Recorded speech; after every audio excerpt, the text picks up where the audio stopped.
Hey everybody, it's your friend Jason Pound here answering the top questions asked by home buyers and home sellers in today's real estate market. The question we're answering today is a unique one. Why do 70% of Oklahoma houses not have gutters? The short answer is efficiency. The insurance companies have become more efficient, thanks to technology, at managing their policy coverages and policy costs. As usual, however, let me over-explain. It used to be really common in Oklahoma as near as 10 years ago when a hailstorm, a tornado, a windstorm would come through and you noticed you had some damage to your roof. You'd call your roofing buddy, who happened to be a full-time firefighter, part-time roofer. You'd call your buddy that worked for a roofing company and had permission to do some side jobs. Or you'd call a roofing company, 2 or 3 of them, and you would get a quote for a cash job. If I paid you cash to put a new roof on my house, what's it gonna cost? You'd make them compete against each other. Then you would file a claim with your insurance company, pay your deductible, get the new roof put on, have them pay whatever the cash amount was to the roofer, and then you would get to pocket what was left over. Those days are gone. Due to technology, insurance companies have really narrowed the playing field. And I want to talk to you about 3 main points involving the roof of the house you're about to buy or the roof of the house you currently own. Back in the day, we used to have $500 deductibles and $1,000 deductibles. And if you were really wealthy, you'd have one of them $2,000 or $5,000 deductibles, and it would save you a ton of insurance premium. Nowadays, when you go get a quote for your house in Oklahoma, that $500 option and that $1,000 option for most companies don't even exist anymore. And the ones that do exist, they make it so unaffordable that you don't want it. Most of the time, you're going to end up with a 2% wind and hail deductible. What does that mean? That means if you buy a $500,000 house and you have it insured for $500,000, 2% is $10,000. You're going to cover the first $10,000 of the roof, and then the insurance company is going to cover the rest. The deck has been stacked to such an extreme measure that there is no cash left over.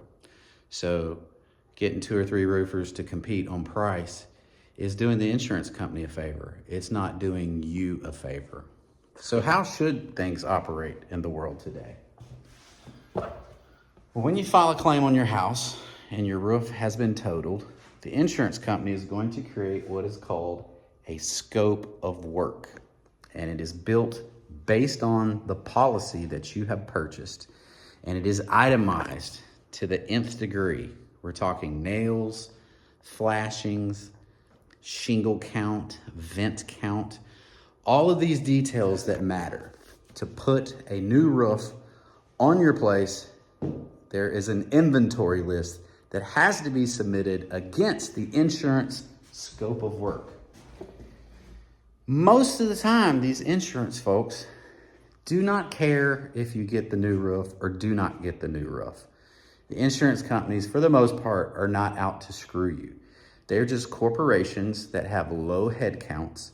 So your typical person is dealing with somewhere between 150 to 250 claims, and they're working 8 and 9 hours a day, going back to back with their data entry. So they're in a hurry to get things done. And on the scope of work,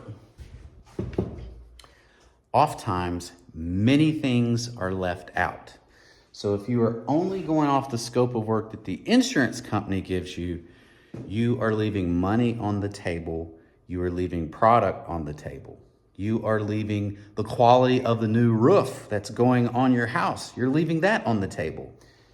Rather than shop 3 roofers and compete them against each other for the lowest price, what you want to do is you want to target a roofing company that has insurance experience.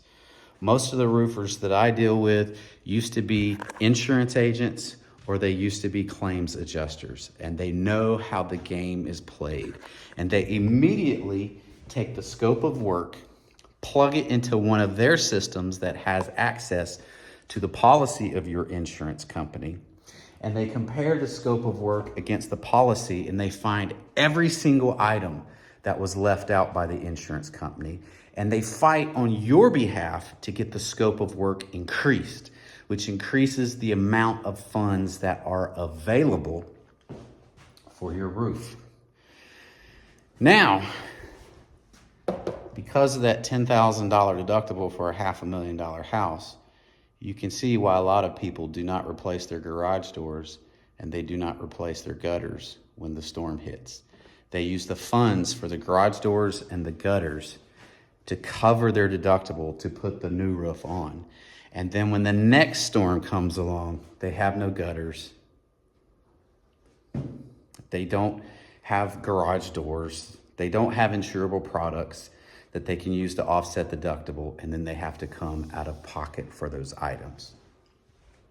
So it is more important than ever that when you are interviewing your roofer, that you find out what their level of insurance experience is. The more experienced they are with dealing with insurance companies and getting the scope of work increased, the more likely you are going to get a top quality roof put back on your house. The less experience they have, the less they're able to fight for your scope of work, and the less funds are actually available to waive some of those coverages to actually put towards your deductible, and the less there is in the scope of work to actually be done and get you that quality roof on your house that you deserve. In short, that's why 70% of homes in Oklahoma don't have gutters and they have dinged up garage doors. It was to pay the deductible on their roof. My name's Jason Pound with Jericho Pound Realty Group. Keller Williams, Mullenix, and Norman. We service the entire Oklahoma City metro area with hyper-local expertise in South Oklahoma City, Moore, and Norman. When it comes time to buying a house, it is super important that your price reflects the quality of your roof. And we're here to go to battle and make sure that you don't overpay for a house with a bad roof. In the meantime, peace out. Have a great life.